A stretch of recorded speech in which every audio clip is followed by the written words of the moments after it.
सीताराम बच्चों। आज हमारा हिमाचल प्रदेश पुलिस कांस्टेबल का जो हमने फ्री मॉक टेस्ट सीरीज चलाई हुई है, आज इसका 22वां दिन है ना। मेरा थोड़ा सा गला ख़राब है ना, 5-5 6 घंटे बोल बोल के एकेडमी में थोड़ा सा गले में दिक्कत हो गई है ना, तो यहाँ थोड़ी सी आवाज़ चेंज हो सकती है, तो थोड़ा सा आप कॉम्प्रोमाइज़ कर लेना ना। बोलता है हिंदी वर्णमाला में 11 स्वर हैं और उनकी मात्राएं हैं। तो हिंदी वर्णमाला में जो आपके बच्चों 11 स्वर हैं, बोलता है उनकी मात्राएं कितनी हैं। तो कितनी मात्राएं हैं, यहाँ ऑप्शन हो जाएगा बी, है ना। कितनी है, 10 हैं। यदि बच्चों हम बात करें अ को लेकर, है ना, तो अ को छोड़कर, है ना, सभी जितने भी बाकी 10 वर्ण हैं उनकी मात्राएं हैं। जैसे बड़ा आ की बात करें तो ये है उसकी मात्रा, है ना। यदि छोटी ई की बात करें, छोटी ई, बड़ी ई, छोटा ऊ, बड़ा ऊ, री, है ना, ए ओ और ओ, है ना। तो कितनी हो गई, 1 2 3 4 5 6 7 8 9 और 10, है ना। तो ये बच्चों आगे क्वेश्चन पूछे तो आप इसमें अब आप इजीली समझ सकते हैं कि कितनी मात्राएं हैं आपकी, 10 मात्राएं, है ना। अब बोलता है निम्न में से ख वर्ण है ना। तो ख वर्ण क्या है बच्चों, महाप्राण अघोष है, सघोष अल्पप्राण है, अघोष अल्पप्राण है, या महाप्राण सघोष है ना। तो इसमें क्या हो जाएगा, ये क्या है बच्चों, ये स्पर्शीय व्यंजन में है ना। स्पर्शीय व्यंजन जिनको वर्गीय व्यंजन भी बोलते हैं, जैसे कवर्ग, जवर्ग, टवर्ग, तवर्ग और पवर्ग, ये पूरे है ना कि क ख ग घ अंग किस में आएंगे, कवर्ग में आएंगे ना। च छ झ झ यहाँ किस में आएंगे, चवर्ग में, है ना। तो वही उन्हीं को ही स्पर्श व्यंजन बोलते हैं ना, स्पर्शीय व्यंजन, है ना। ठीक है। अब बोलता है कि ख किस में है।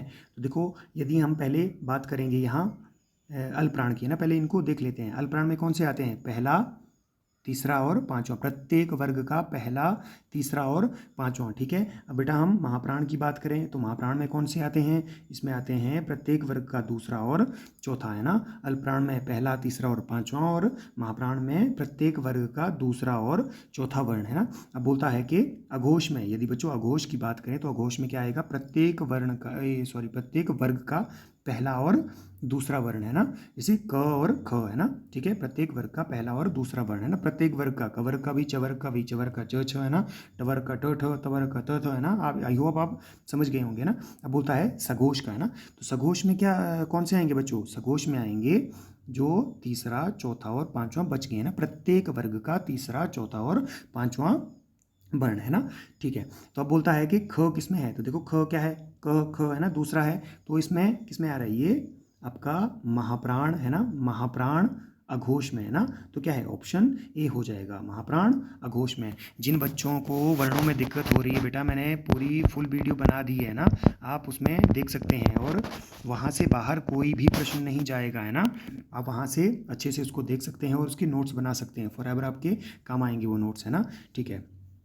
अगला प्रश्न करते हैं।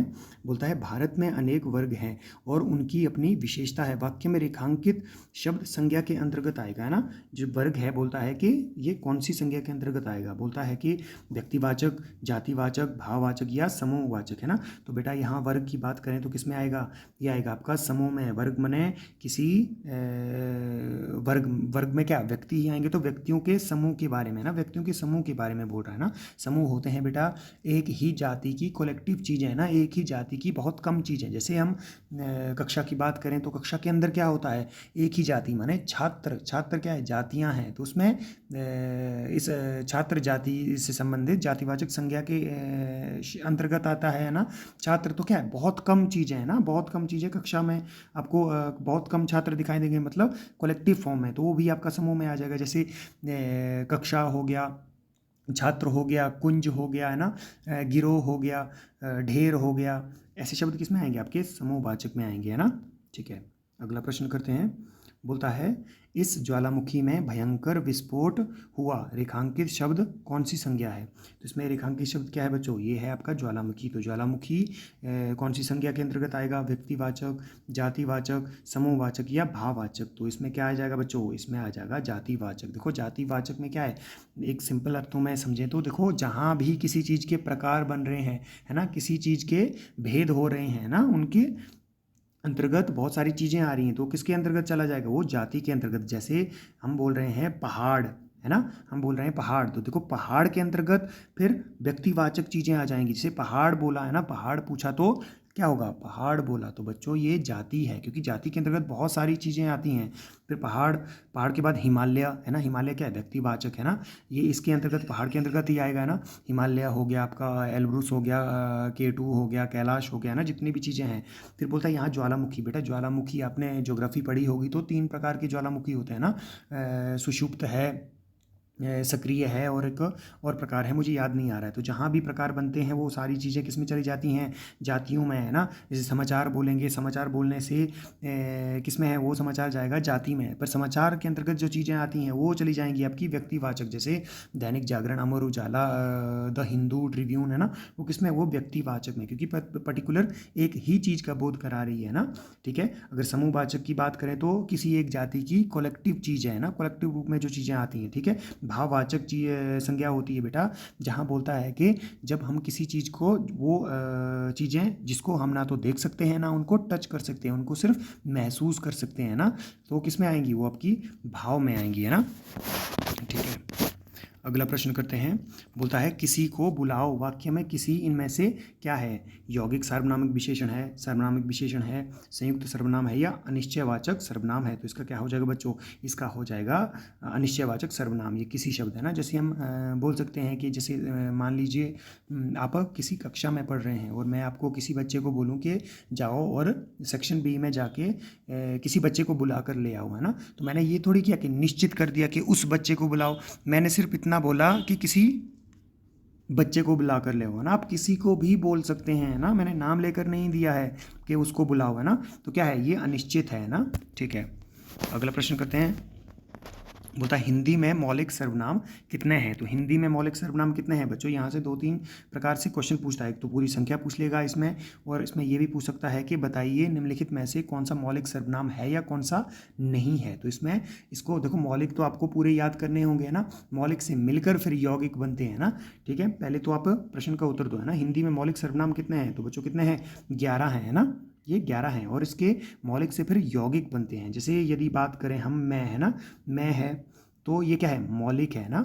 अब इससे यौगिक क्या बनेगा, जैसे हम, है ना, ये यौगिक किससे बनेंगे, किसके आधार पर बनेंगे, देखो लिंग, वचन और कारक के अनुसार ही ये बनेंगे। जैसे मैं है ना, तो मैं से जब आपका यौगिक बनेगा तो क्या, वचन के आधार पर, है ना। अकेला है तो मैं, और 2-3 है तो हम, है ना। ठीक है, अगला प्रश्न करते हैं। जैसे ये हैं बच्चों, है ना, और इनको तो देखो अच्छे से याद करना है ना बच्चे, इनको अच्छे से याद करना। बोलता है कुल सर्वनामों की संख्या, है ना, जो इनको मौलिक सर्वनाम भी बोलते हैं। जैसे मैं, है ना, मैं किस में आएगा, उत्तम पुरुष में आएगा। तू और आप किस में आएगा, देखो जो आप है वो है आदर सूचक, है ना, और आदर सूचक भी किसके लिए है, आदर सूचक है आपके मध्यम पुरुष के लिए ना। उत्तम पुरुष होता है वक्ता, है ना, और मध्यम पुरुष होता है श्रोता, है ना। और यह वह क्या होता है, जिसकी बात हो रही हो, है ना, जिसकी बात हो रही हो। और यह वह ही किस में आते हैं, निश्चयवाचक में भी आते हैं ना। और जो सो क्या है, संबंधवाचक, है ना। कोई कुछ क्या है, कोई कुछ है बच्चे, अनिश्चयवाचक, है ना। और कौन और क्या है, प्रश्नवाचक, है ना। ठीक है, और इनको याद रखना है। ये जो आपके 11 मौलिक सर्वनाम हैं, इनको तो अच्छे से याद ही रखना है ना, इससे प्रश्न पूछ लिया जाता है। अब बोलता है बच्चे कि मोहित ने खराब आम फेंक दिए, है ना।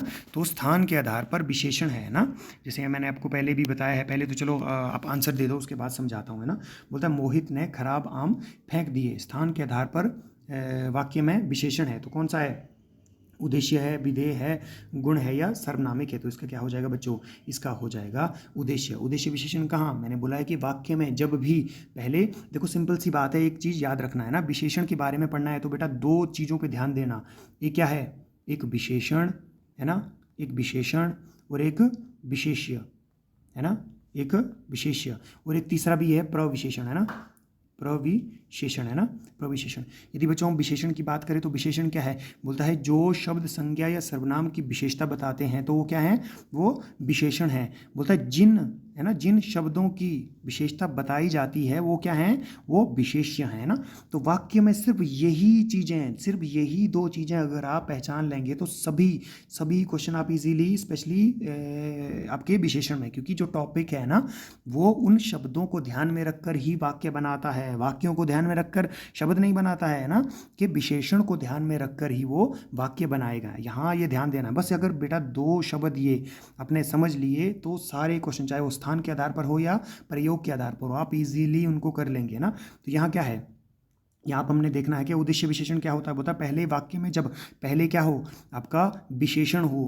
पहले बोलने का मतलब है कि वाक्य से पहले की बात नहीं कर रहा है, कि कहीं भी पूरे वाक्य में सब जहाँ भी है ना, चाहे मिड में हो, लास्ट में हो या फिर फ्रंट में हो, है ना, पहले हो, बीच में हो या अंत में हो, है ना, कहीं भी हो, ये बस दो शब्द पहचानने हैं कि पहले क्या होगा, पहले विशेषण होगा, उसके तुरंत बाद ही क्या होगा, विशेष्य। कोई भी बीच में जगह खाली नहीं होगी, है ना, कोई भी शब्द नहीं होगा उसमें। स्पेशली स्थान की जब बात करेगा, स्थान के आधार पर पूछा होगा, है ना, तो किस में आएगा बच्चों, आपका वो उद्देश्य विशेषण में। अब इनको अच्छे से समझते हैं। यहाँ ये को बोल रहा है कि मोहित ने खराब आम फेंक दिए, है ना। अब मैंने आपको बोला कि विशेषण पूछा है तो पहले विशेषण ढूंढो वाक्य में। विशेषण क्या है, कि खराब, है ना, खराब क्या है, खराब है बच्चे विशेषण, है ना।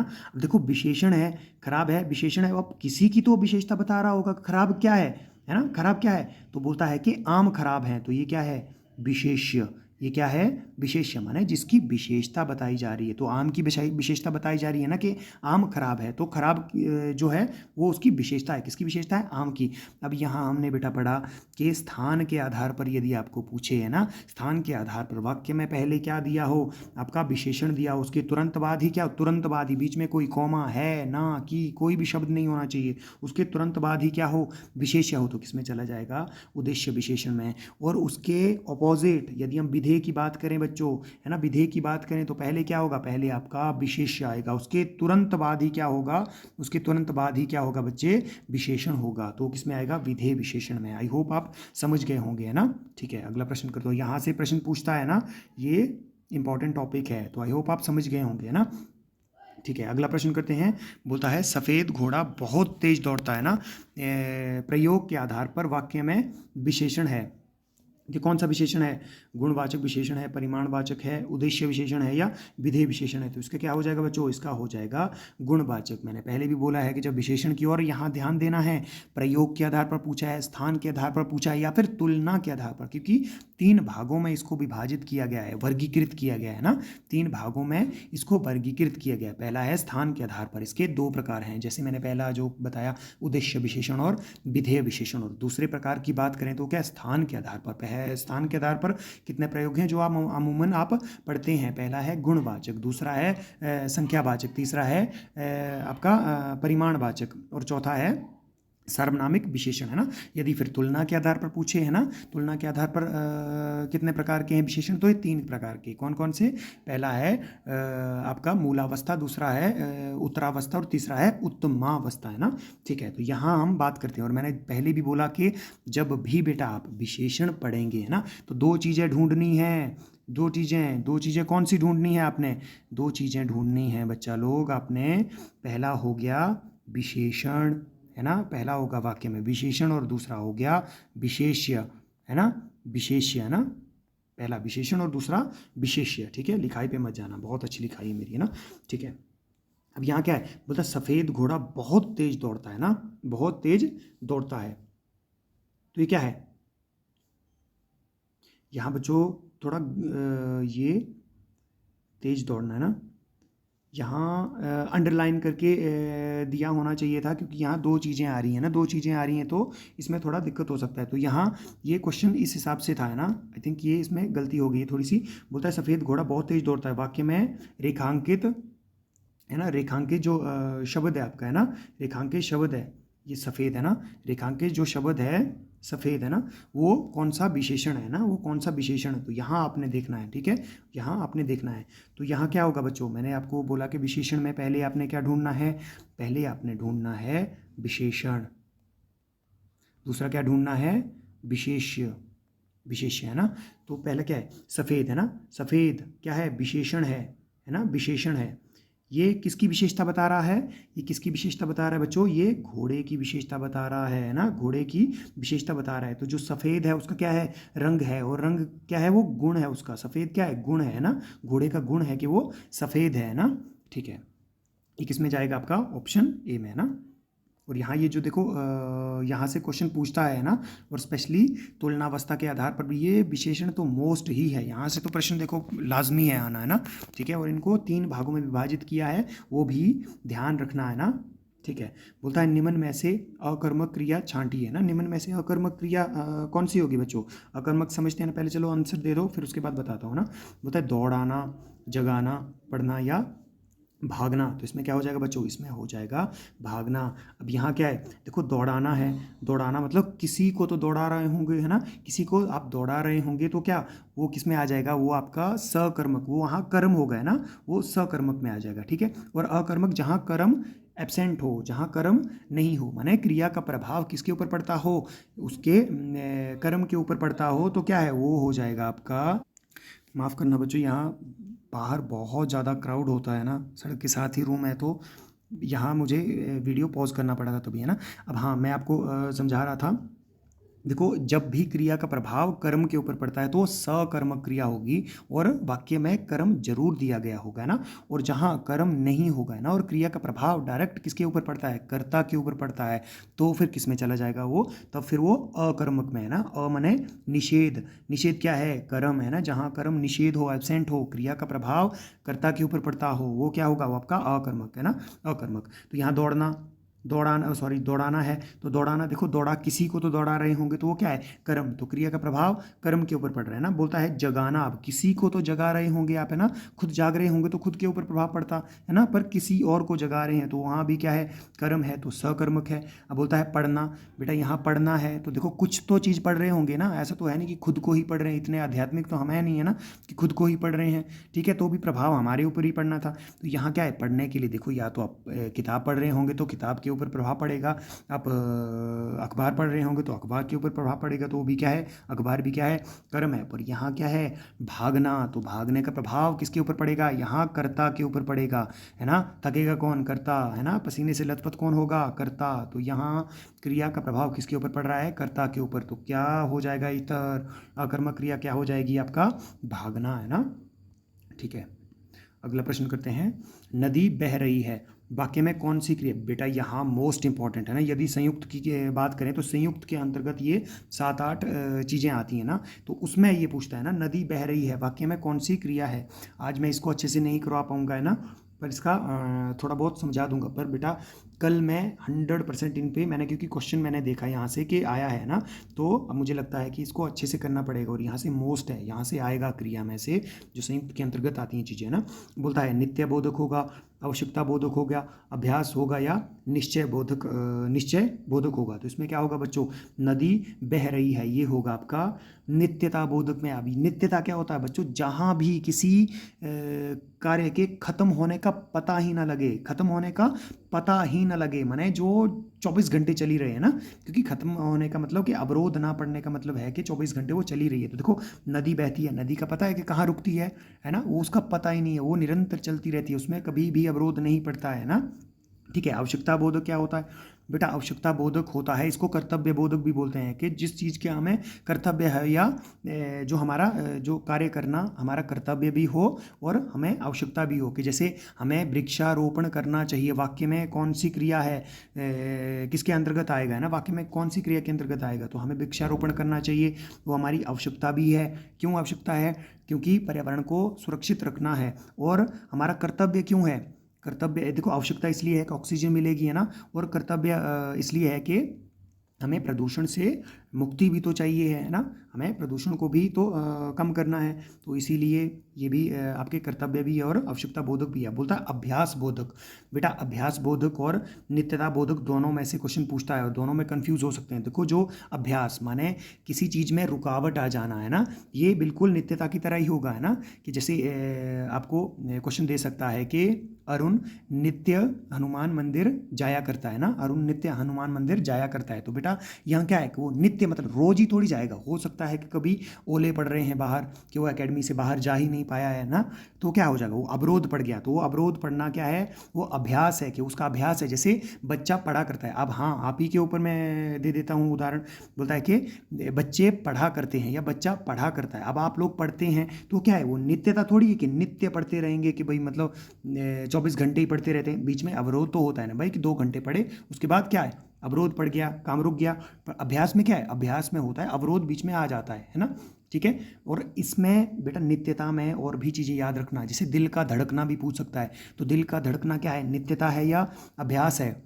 सांसों का चलना, ये मैं आपको कल बिल्कुल अच्छे से करवा दूंगा। जैसे 2-4 उदाहरण है, जैसे मुझे लगता है कि शरीर से संबंधित अगर पूछ सकता है वो, है ना, क्योंकि अगर यहाँ से क्वेश्चन आए हैं तो वो ज़्यादातर इससे संबंधित, आपके शरीर से संबंधित पूछ सकता है। देखो दिल का धड़कना आपकी अभ्यास तो है नहीं, है ना, कि आप पैदा हुए और आपने दिल को बोला कि भाई धड़क अब, है ना, तेरा टाइम हो गया धड़कने का। या फिर सांस लेने का, है ना, कि सांस जब आपका जन्म हुआ तो मम्मी ने बोला कि बेटा अब सांस लेना शुरू कर दो, आपका जन्म हो गया है। ऐसा तो नहीं हुआ कि जब भी बच्चा पैदा होता है वो खुद से ही वो उसका वो क्या है, वो नित्यता है, उसका अभ्यास थोड़ी है ना।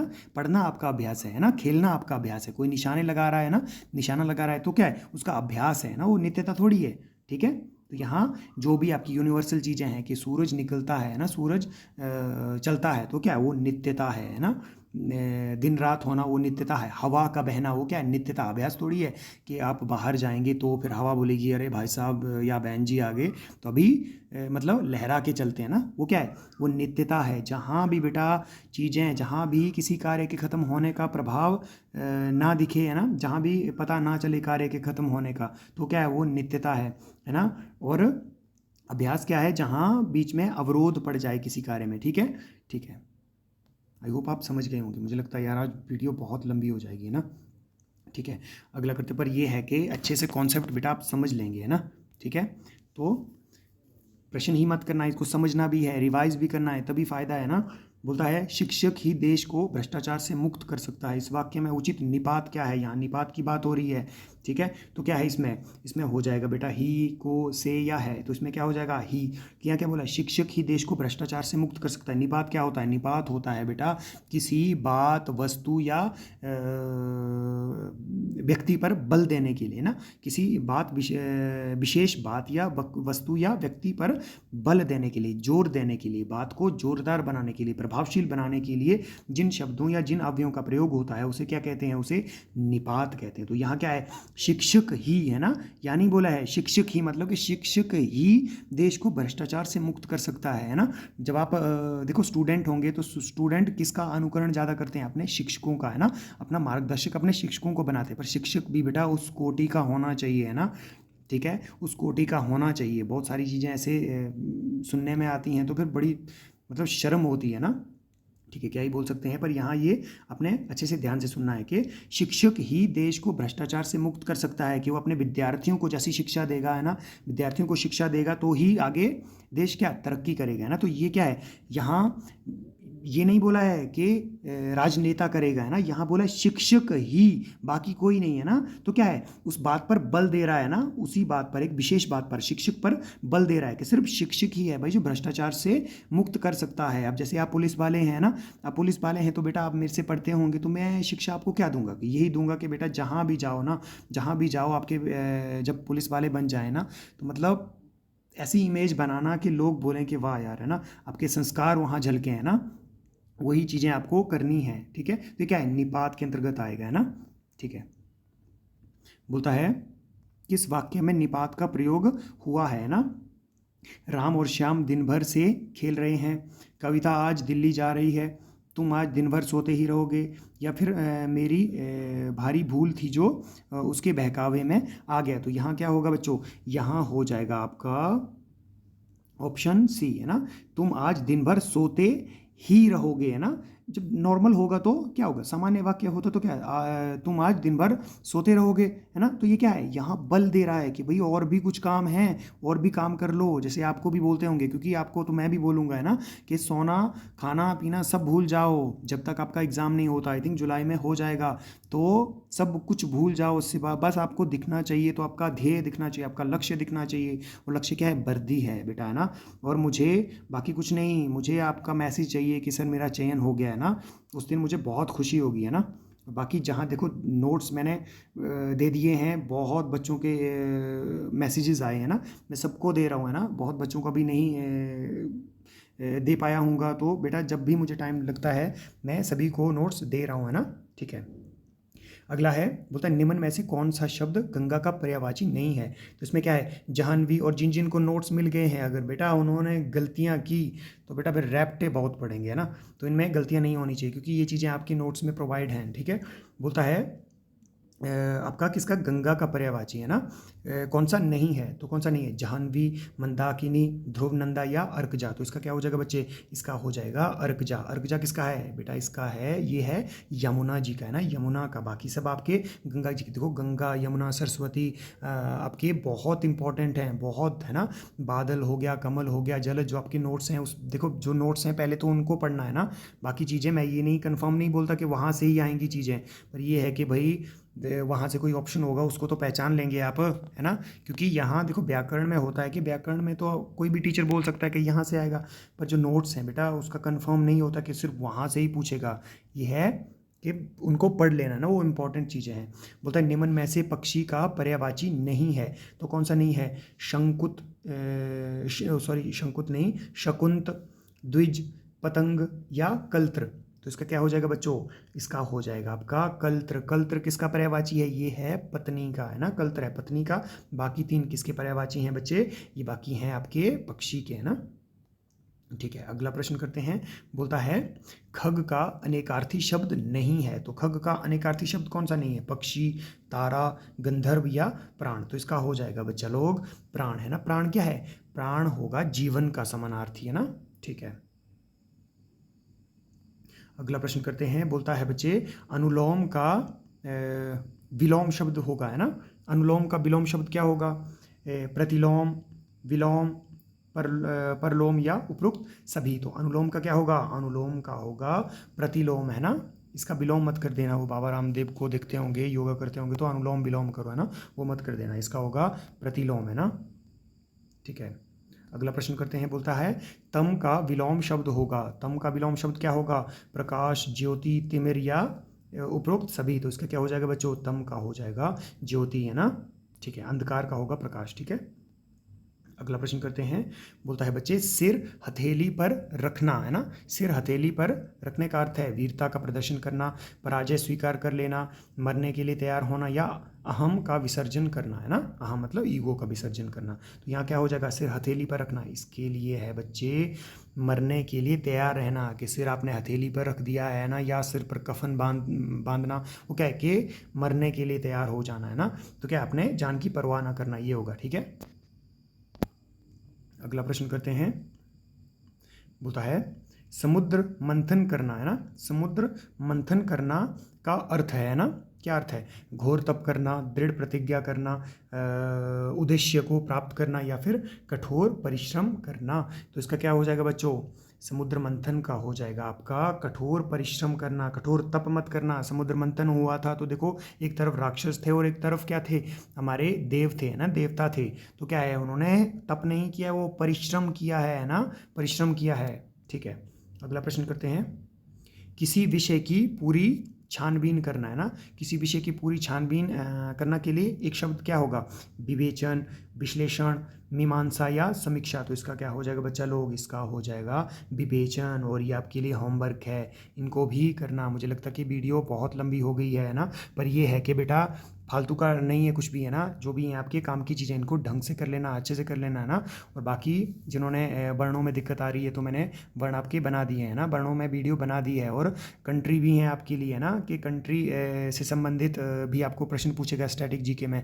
तो मैंने कंट्रीज़ भी आपकी ट्रिक के माध्यम से करवाई हैं, तो कंट्री से भी देखो एक दो क्वेश्चन तो वहाँ से पूछेगा, तो उनको भी कर लेना। बाकी अपना ध्यान रखिए और अच्छे से पढ़ते रहिए। सीताराम।